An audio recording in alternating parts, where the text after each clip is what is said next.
This is a wooden poster that I have. I haven't hung it up yet on the wall because it's heavy, and I've just got to figure out where I'm going to put it. But it says, up, stand up for your right. Get up, stand up, don't give up the fight. Get up, stand up, life is your right, don't give up the fight." And of course, it's a picture of Bob Marley. I just wanted to add this to the beginning of the video um, because it's something that I'm going to talk about, and I really want people's input and what their thoughts are. I'll be back in a moment. Another thing that I have that hangs right when you walk in my door says, "Be the change that you want to see in the world." Um, I have a lot of motivational pictures, even whenever I go out my door, because in my cave I'm safe, but once I go out that door, you never know what might happen. Um, all love matters is one of the things. Um, the poster says, "Let everything happen to you. Beauty and terror, just keep going. No feeling is final." Um, I live simply. This is a funny.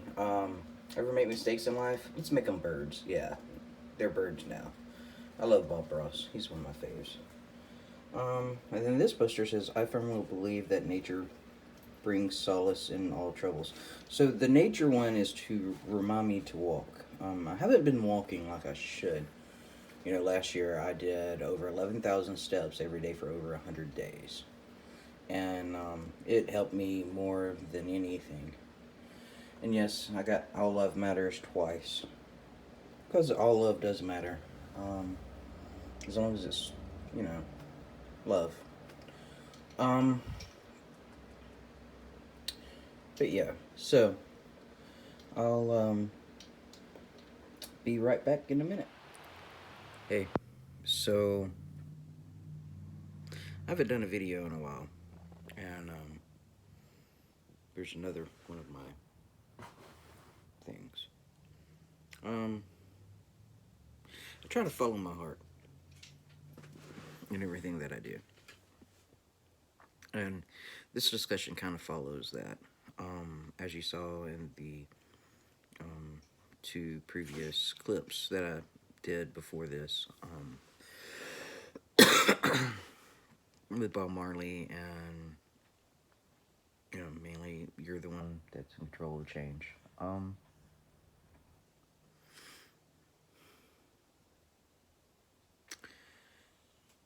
This transitioning, me transitioning from female to male, has been a trip. It comes with a lot of pressure that people don't know about and they can't understand.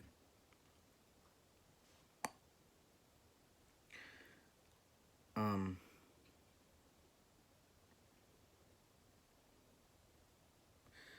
so, I need help with it. I'm not gonna lie. I'm not ashamed to say, hey, I need help here. I need help. Um, in doing this, I'm putting myself at risk. And I know it. I know I'm gonna get some flack. And I'm gonna be honest with you. If you judge me, unfriend me. Literally. I don't need to be judged with what I'm going to say. Yeah. The most important people in my life ain't around. So, I mean, right now I am literally in my 300 square foot cave. And I'm not seeing nobody. So, if you're going to judge me for what I'm fixing to say, I have a good one. You can either be part of the solution or you can be part of the problem. And I'm trying to figure out how to be part of the solution and not the problem. Um, I have seen friends lose friends because of the Black Lives Matters movement. Because one agrees with Black Lives Matter and the other person doesn't agree.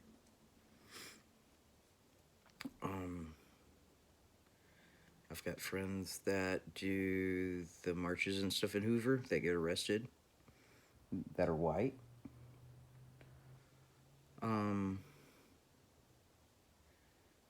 You know, in talking to, I'm trying to figure out how to start this off.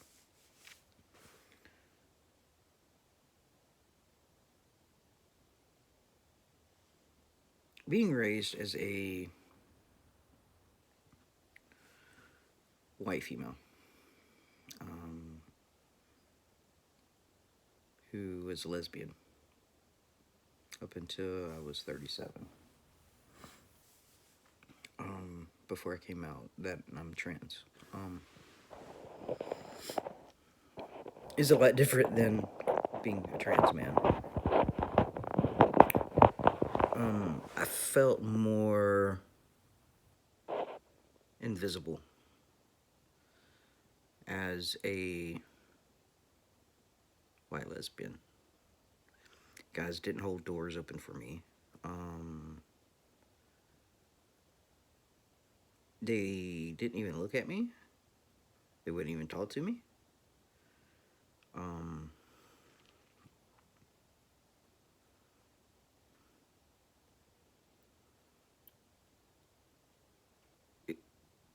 And I started transitioning whenever right before I turned 38. I had top surgery. In 2018, January 2018. So 3 years ago, this month, I had my top surgery. And I started testosterone gel that following March. But the gel didn't transition me. It made my testosterone go up, but it did not change my body like the injections have. And,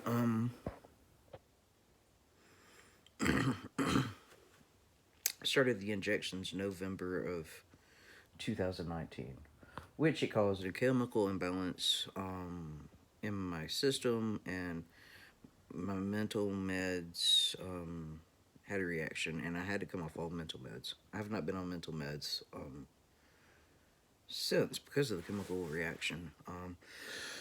But I have other stuff going on in my body that I can't take other meds to, so like steroid shots, flu shots. Don't know about the COVID vaccine yet, but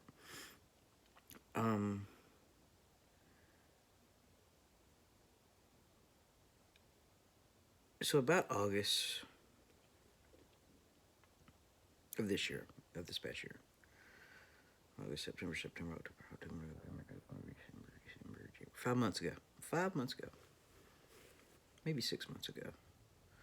Well, anyways, 5 or 6 months ago.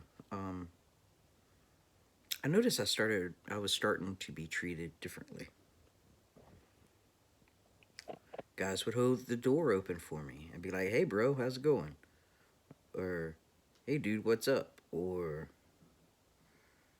they would try to hold conversations with me. I was used to keeping my head down and not saying nothing.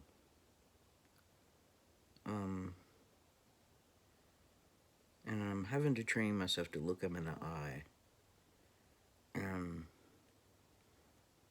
do the man talk.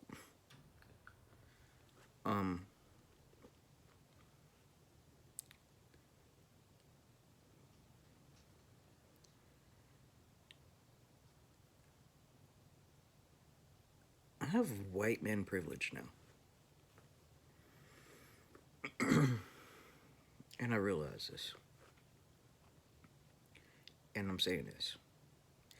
And it's real. And it scares the hell out of me. Because I have no clue of what to do with it. I'm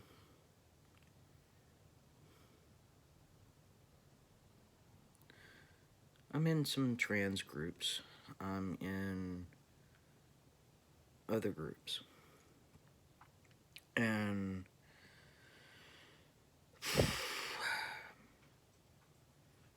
the conversation's coming up daily for me.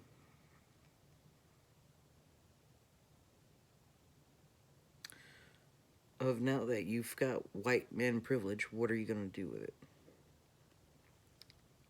I don't know. I have no fucking clue. None at all. And excuse the F word, but it scares me. It really does. And I know some of y'all are like, why are you crying? You got white male privilege.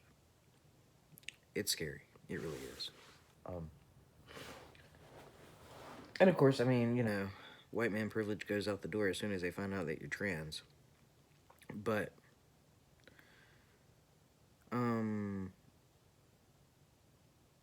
before I started passing, I went to a trans-related thing. I was the only white FTM there. And there was a person of color who was FTM that was there. But I had talked to one of my friends who's on Facebook.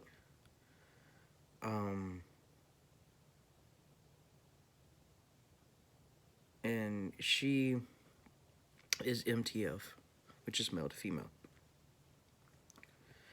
And I asked her, why is it so hard to get FTMs involved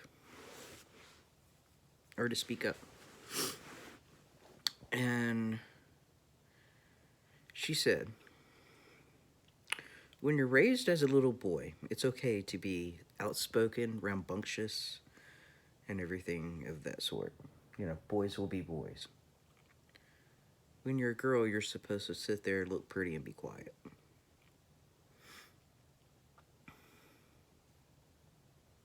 She's right.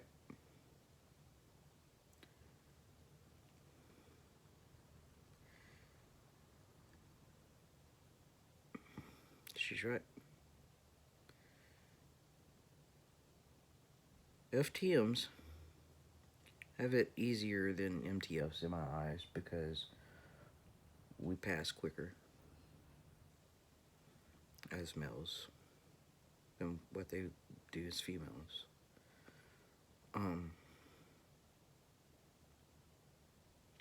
That's one advantage that we have. We can go stealth very quickly. Nobody has to know that I'm trans.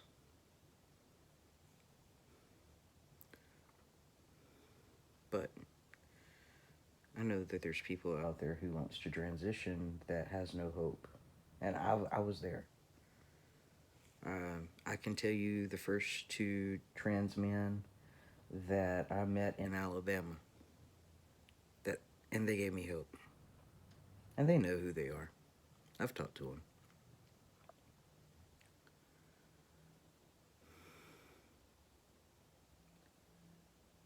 Daily I'm having this conversation.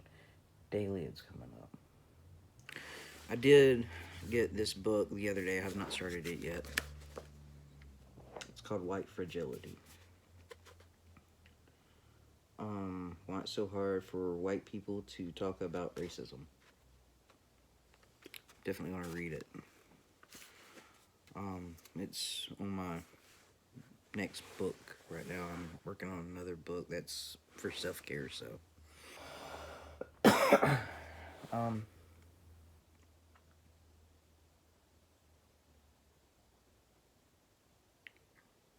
It's scary. And I don't know what to do with it.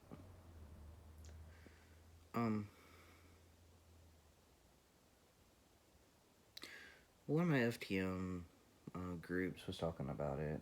Um, why do white FTMs lay low as far as the white man privilege type stuff? It's not like we were born with it, by no means. And if you're like me and was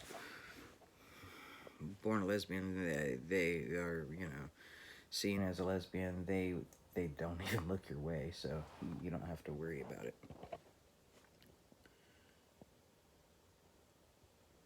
But all of a sudden, it's here. I'm hearing conversations with white men, and I try to correct them when I can. I hear how they degrade women, even white women. I've had to correct quite a few of them, calling white women or any kind of woman, um, whores, sluts, cunts, you name it. I mean, I have heard it, and I correct them very fastly. Very fastly. You can't say if a woman sleeps with 10 men, call her a whore. But yet, if you sleep with 50 women, you're a stud. No, no, it doesn't work that way. Not with me. Mm-mm. Not at all. No. Um, and women need to stop giving into that whore slut stuff. And women need to stop being proud of being bitches if they see themselves as bitches too. I don't like that. I don't like it when a guy calls a female a bitch. I don't like it when a female calls themselves a bitch. It's got to stop. The name calling, the judging, it's got to stop.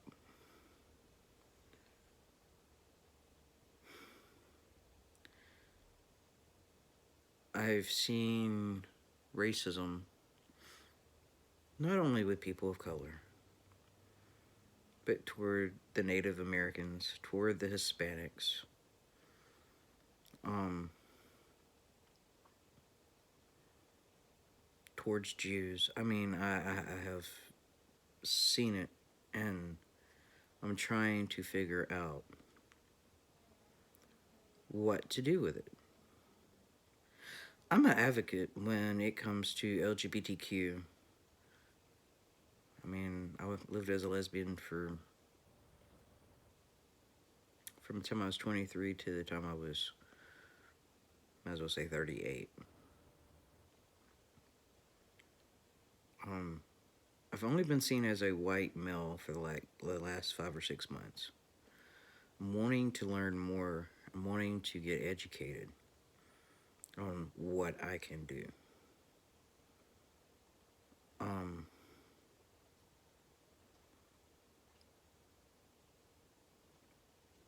that's it. I mean, it scares me. It really does. I mean, I'm for women's rights too. Um, there's a lot of work in every section. And it's like I know I can't do it all. And I try to, when I hear a white man say cops' lives matter or all lives matter, when it comes to the Black Lives Matter, explain to them that,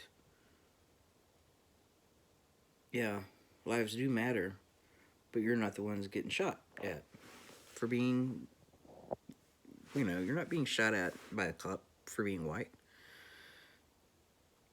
But with that being said, too, I know how people are even treated by cops that have a mental illness. They are not treated correctly. It doesn't matter what color. But if you have a mental illness and you're black, you're more likely going to get shot. And one of my best friends is a black male who has a mental illness. And I fear for him. I really do.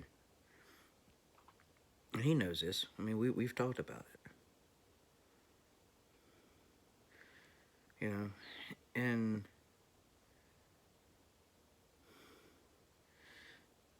there's some more conversations that I want to have. But I just want to leave it on this. What now that I'm seen as a white man that I can do to help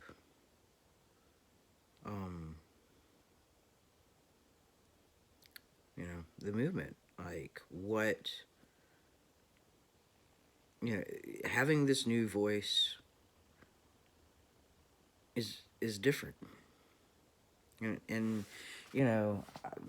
coming out as trans was scary for me. But this, it's scary for me too. Let me know. And if you're white and you want to rip me a new one for doing this video, just unfriend me. No hard feelings. But something's got to be done. Y'all have a good one.